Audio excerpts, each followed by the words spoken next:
Olá, pessoal, estamos dando início ao caderno 3, tá? Unidade 1. A aula de hoje eu vou falar sobre as leis de Newton, tá? Eu irei começar falando sobre o conceito de força, tá? O conceito de força, assim como as leis de Newton, é usada em todo o estudo de dinâmica, tá? Geralmente, a gente começa estudando física lá pela cinemática, não é isso? Vocês começaram a estudar física lá pela cinemática. O que a cinemática faz? Vou explicar, vou relembrar vocês. A cinemática, ela estuda os movimentos, né? Mas acontece que a cinemática, ela não está preocupada com os movimentos. Ela não se preocupa com os movimentos, com a causa dos movimentos. Ela só está preocupada em descrever como são os movimentos e para fazer previsão de como será o movimento no futuro, tá? É isso que a cinemática faz. Mas quem explica as causas do movimento é a dinâmica, ok? A dinâmica é que explica a causa dos movimentos. A dinâmica, ela vai explicar o porquê tem velocidade constante, o porquê ele é acelerado, se a velocidade aumenta, se ela diminui e etc, tá? Para iniciar o estudo da dinâmica, temos que entender o que é força. A gente tem que saber o que é força para a gente entender o estudo da dinâmica, tá? Essa nova grandeza, né, que a gente vai usar muito a partir de agora. Essa nova grandeza que é a força, a gente vai usar muito a partir de agora, tá? Então, eu vou dar a definição para vocês do que é a força, tá? A força é um agente físico capaz de alterar o estado de repouso ou de movimento uniforme de um corpo material. Ou seja, a força pode modificar o movimento, tá? Pode modificar a velocidade, né? E se ela modifica a velocidade, ela produz o quê? Ela produz aceleração, né? Essa aceleração pode modificar o quê? O módulo da velocidade, tá? Se essa aceleração modifica a velocidade, ela produz o quê? Ela produz uma aceleração, né? E essa aceleração pode modificar o quê? O módulo da velocidade, tá? Ela deixa o corpo cada vez mais rápido ou cada vez mais devagar, tá? Se for uma aceleração do tipo tangencial, tá? Se for uma aceleração do tipo tangencial, ela deixa o corpo cada vez mais rápido ou cada vez mais devagar, tá? Mas agora, se for uma aceleração do tipo centrípeta, o que vai acontecer? Ela pode modificar a direção e o sentido, ou seja, ao invés do corpo seguir uma trajetória retilínea, o que ele faz? Ele vai seguir uma trajetória circular, ok? E uma característica muito importante da força é que ela é o quê? Ela é uma grandeza vetorial, ou seja, possui módulo, direção e sentido, tá, pessoal? Ela possui módulo, direção e sentido, tá?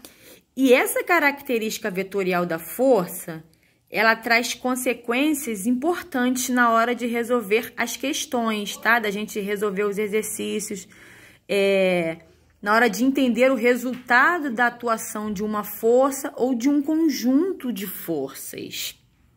Com isso, nasce o quê? Com isso, nasce a força resultante, tá? Eu vou relembrar para vocês o que é a força resultante. É a soma de todas as forças presentes no corpo, tá? Ela pode ser igual a zero, vetor nulo, um ponto no sistema cartesiano, tá? Ou diferente de zero, um vetor força resultante, tá? Mas para a gente entender melhor esse conceito de força resultante, eu fiz aqui uma breve revisão para vocês de vetores, tá? Olha aqui, ó.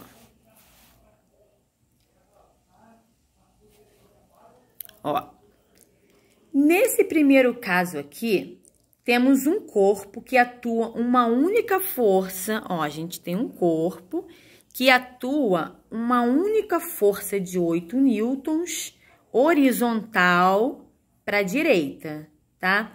Como essa força aqui, ela é a única que atua no corpo, então ela é o quê? Ela é a força resultante, ok? Agora, vamos para esse segundo exemplo aqui, ó. Nesse segundo exemplo, temos duas forças atuantes, ó, duas forças atuantes, tá? Uma horizontal para a direita, de 12 newtons, e outra também horizontal, né, para a direita, sendo que de 7 newtons, né? Então, a soma vetorial, ela diz o que pra gente? Ela diz que quando as forças estão na mesma direção e no mesmo sentido, o módulo da força resultante, é dado pela soma das forças atuantes, né? Então, essa força resultante aqui é de 19 newtons. 12 newtons mais 7 newtons. Bem tranquilo, né? Agora, nós vamos falar do terceiro exemplo aqui, ó. A gente tem esse terceiro exemplo aqui, ó. Nesse terceiro exemplo,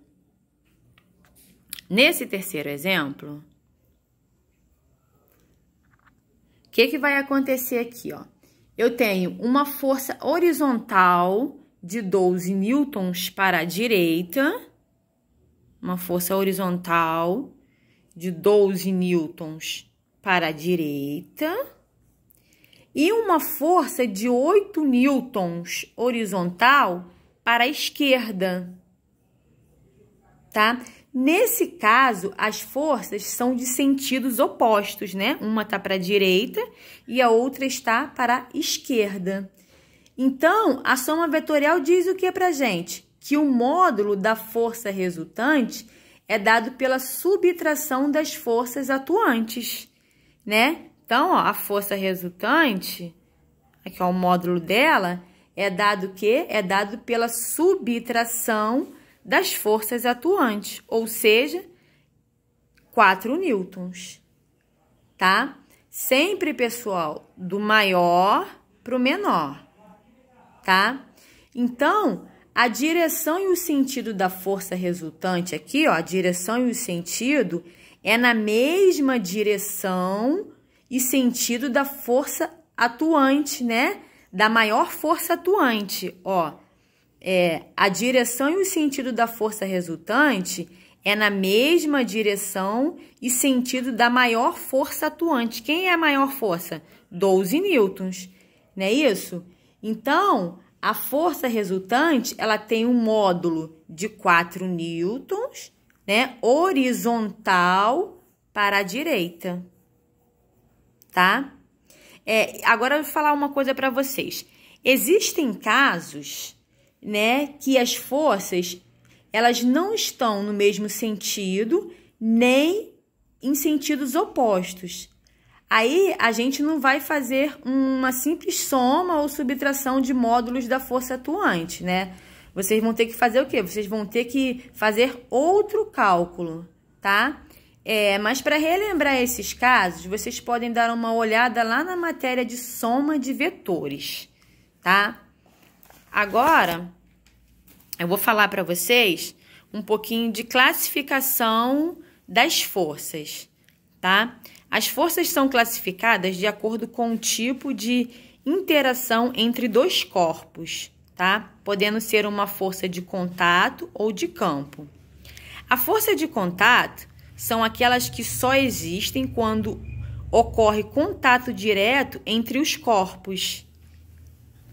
Por exemplo, a força aplicada por uma pessoa ao empurrar uma caixa é classificada como força de contato. Olha aqui, ó. Esse cara aqui, ele tá fazendo uma força sobre essa caixa, né, ó? Ele tá tendo contato com a caixa. Então, essa força aqui é a força de contato, tá? Agora, olha esse segundo caso aqui, ó. Forças de campo. são aquelas que podem ser aplicadas mesmo sem haver contato direto entre corpos, tá? Por exemplo, a força que a Terra aplica em qualquer objeto próximo à superfície, conhecida como força de atração gravitacional. Observem aqui essa imagem, né, que as maçãs caem sem que haja contato direto entre elas e a Terra. Olha aqui, ó. A gente tem essa árvore aqui, né? E essa árvore aqui, as maçãs estão caindo, ó. Ninguém tacou uma pedra na maçã, ninguém tacou um pau aqui na maçã. A maçã, simplesmente, ela estava madura e caiu. Então, essa força aqui é chamada de força de campo.